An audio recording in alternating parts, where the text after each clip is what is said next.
Welcome back to the Press Box, a presentation by the Dispatch and Argus Sports Department, sponsored by Zeglin's TV and Appliance. And Dan, we're always thankful to have Zeglin's along with us for a third straight year.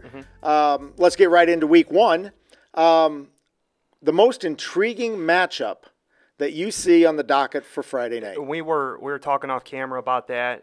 You have one, and I have one. We'll go first with my most intriguing one. It would be United Township hosting LaSalle Peru. Now, UT comes in on it would be a 16-game losing streak. The Panthers, though, are facing a team last year that went 0-9, was outscored 410 to 49, Wow.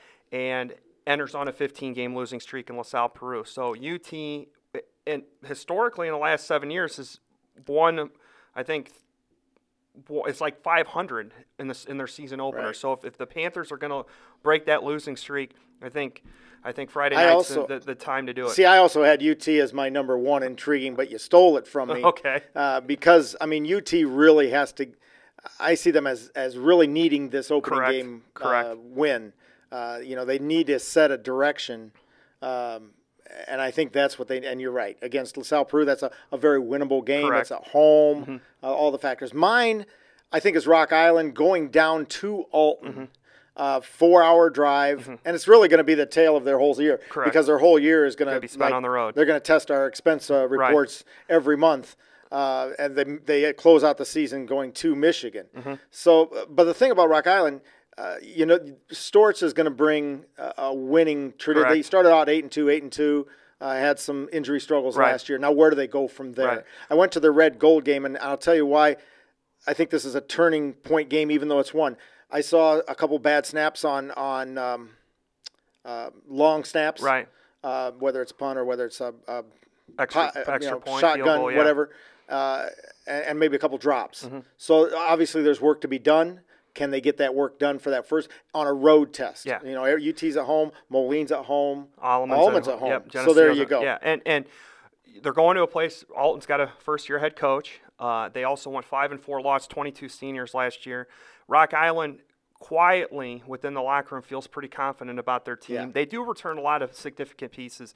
I really like Tylin Hickman, and Trey Nimmers. Yeah, and Deshaun Davis. Yes, they have the those pieces. three. But it's one thing to open up at home and familiar, but then you're going on a 4-hour trip.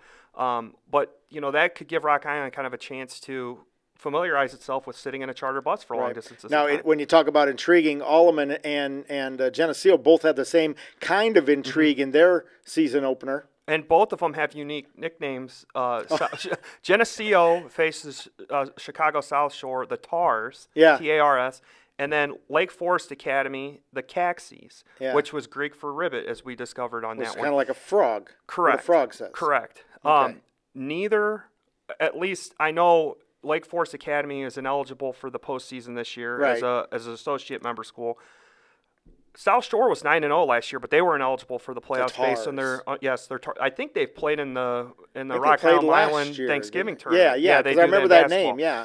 So Geneseo and Alleman, you take what you can get when you can schedule it, but it just brings up neither or both are playing schools ineligible for the playoffs. Well, why aren't you just playing each other when you're 19 miles away? Right. So, I mean, of course, we're going to lobby for that, but both Geneseo for sure, winnable game. Alleman, their Lake Forest Academy it's a boarding school in Lake Forest, North Shore community, affluent suburb. They're able to bring in some pretty good athletes. So that's kind of an unknown right there with Lake Forest. It's great to get that lobbying out of the way in week one. So that way we've mentioned it. We need Alleman and Geneseo to get back on the gridiron someplace, not in the playoffs, in the regular season, have it mean something.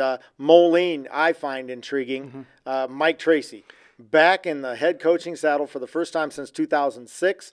They went 0-9 that year. He admits, I made some mistakes that year. That was after a 5-year of not coaching since 2001. Right. So he's only had that 1 year since 2001. I think he's hungry. I think he has Moline hungry again. I mean, Moline, which is nice to see.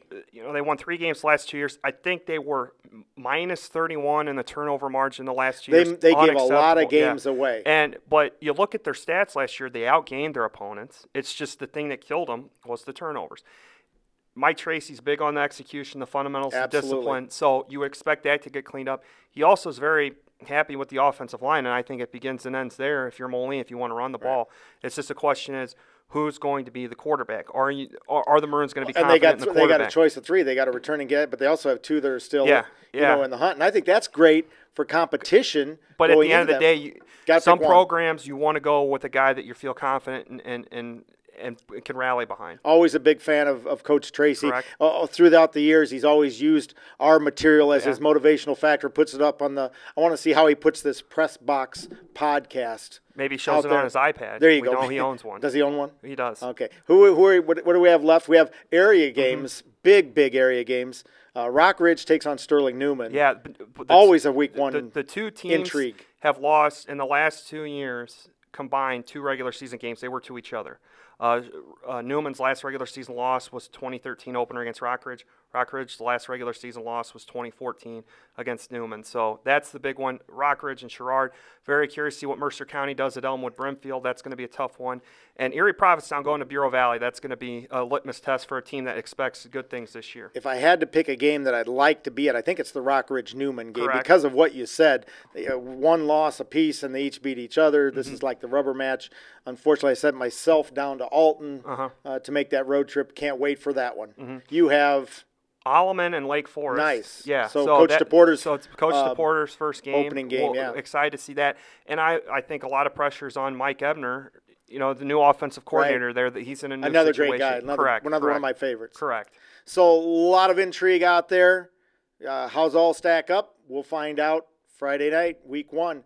Thanks for coming. Thanks for visiting the Press Box. And thank you, Zeglin's TV and Appliance.